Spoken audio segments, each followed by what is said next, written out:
নীলাঞ্জনার স্মৃতিশক্তি হারিয়ে যাওয়ার মতন বিশাল বড় এক দুঃসংবাদ দিল ডাক্তাররা রাইয়ের মাকে। হ্যাঁ বন্ধুরা, ভিডিওতে লাইক দিয়ে দেখতে থাকুন। রাইয়ের মা যখন হুড়োহুড়ি করে হসপিটালে গিয়ে পৌঁছায়, ঠিক সেই মুহূর্তেই ডাক্তারবাবুকে জিজ্ঞেস করা মাত্র নীলাঞ্জনার কন্ডিশন, ডাক্তারবাবুরা বলতে থাকে যে দেখুন ম্যাডাম, উনি অল্পের জন্য এত বড় একটা দুর্ঘটনার হাত থেকে বেঁচে গেলেও কিন্তু আমরা ওনাকে কোনো মতেই স্মৃতিশক্তি হারানোর মতন এরকম সমস্যা থেকে উদ্ধার করতে পারিনি। উনি পুরোপুরিভাবে সাময়িক সময়ের জন্য ওনার স্মৃতিশক্তি হারিয়ে ফেলেছে। উনি কাউকেই এখন এই মুহূর্তে অ্যাটলিস্ট চিনতে পারছে না। উনি শুধু বারবার করে একটা কথাই বলে যাচ্ছে ওনার সেন্স ফিরে আসার পর, যে সূর্য। এখন এর মধ্যে সূর্য রায় কী আছে সেটা তো আমরা কোনো মতেই বুঝতে পারছি না, তার জন্য আমরা সেই মানুষটার খোঁজেই আছি। ওদিকে এই কথা বলা মাত্র রায়ের মা বলতে থাকে যে হায় ঠাকুর, আমার মেয়ের স্মৃতিশক্তিটা হারিয়ে গেল ঠিক আছে, কিন্তু তাই বলে ও এখন যেই মানুষটার খোঁজ করছে বারবার করেই, যার জন্য পাগল হয়ে উঠেছে, তাকে তো আমি কোনো মতে ওর সামনে এনে দিতে পারবো না।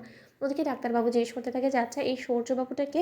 ওদিকে কথা বলা মাত্র সূর্য বৌমনি বলতে থাকে যে ওর হাজব্যান্ড। তখন ডাক্তারবাবুরা প্রশ্ন করতে থাকে যে ওনার এতটা ক্রিটিক্যাল কন্ডিশনের মধ্যেও ওনার হাজব্যান্ড এখনও কেন আসেনি বলুন তো, উনি কি বাইরে আছে কাজের কারণে? ওদিকে এই কথা বলা মাত্র রায়ের মা বলতে থাকে যে না, ওকে আর এই মুহূর্তে আনা সম্ভব না, কারণ ও পুরোপুরিভাবে আমার মেয়েকে নিজের জীবন থেকে দূরে সরিয়ে দিয়েছে। ওদিকে এই কথা বলা মাত্র ডাক্তারবাবুরা বলতে থাকে যে দেখুন, I am really very sorry to say, যদি নীলাঞ্জনা দেবীকে আপনাদের বাঁচাতেই হয় তাহলে যে কোনো মূল্যে সূর্যকে এখানে আপনাদেরকে হাজির করতে হবে, কারণ সে রীতিমতো পাগল হয়ে উঠেছে সূর্যবাবুর সাথে দেখা করার জন্য। আর সেটা যদি এরকম একটা ক্রিটিক্যাল পেশেন্টের সামনে সেই মানুষটাকে হাজির না করা হয়, তাহলে আমি বলবো যে তার শরীরের ওপরে মানসিক চাপ যদি পড়ে তাহলে কিন্তু সে চিরতরের জন্য স্মৃতিশক্তি হারিয়েও ফেলতে পারে। তাই সেই ঝুঁকি নিয়েই কিন্তু আপনাকে তার সাথে দেখা করতে হবে।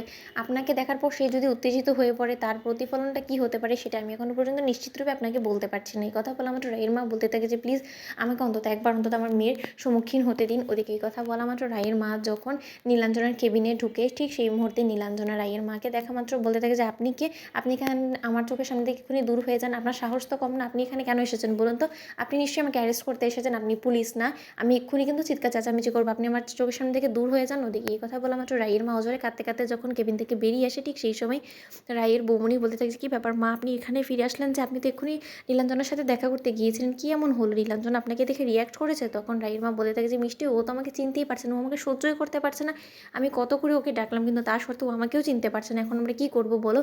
অন্যদিকে রায়ের বৌমনি সান্ত্বনা দিয়ে বলতে থাকে যে মা, আপনি এতটা টেনশন করবেন না, কোনো না কোনো উপায় অবশ্যই বেরিয়ে আসবে, আপনি দেখুন। ওদিকে এই কথা বলা মাত্র রায় যখন হসপিটালে ছুটে এসে বলতে থাকে যে বৌমনি, এত বড় একটা দুর্ঘটনা ঘটে গেল নীলুর সাথে, তোমরা একবার আমাকে জানানোটা প্রয়োজন বলে মনে করলে না? ওদিকে এই কথা বলা মাত্র রায়ের মা রায়কে বকাঝকা করে বলতে থাকে যে না, প্রয়োজন বলে মনে করি না, কারণ আমি মনে করি যে তুমি একটা বাহিরের লোক, আর তুমি শুধু আমার মেয়ের জীবনে সর্বনাশই ডেকে আনতে পারো, এছাড়া কোনো কিছুই না। আজকে আমার মেয়ের যে দুর্ঘটনাটা ঘটেছে না, সেটার জন্য সম্পূর্ণভাবে তুমিই দায়ী, কারণ ওকে মানসিকভাবে বিপর্যস্ত করে তোলার পেছনে তোমার যে কত বড় হাত আছে সেটা তুমি নিজেও খুব ভালো করে জানো। রাই, তো বন্ধুরা ভিডিওটি ভালো লাগলে লাইক, শেয়ার, সাবস্ক্রাইব করতে ভুলো না।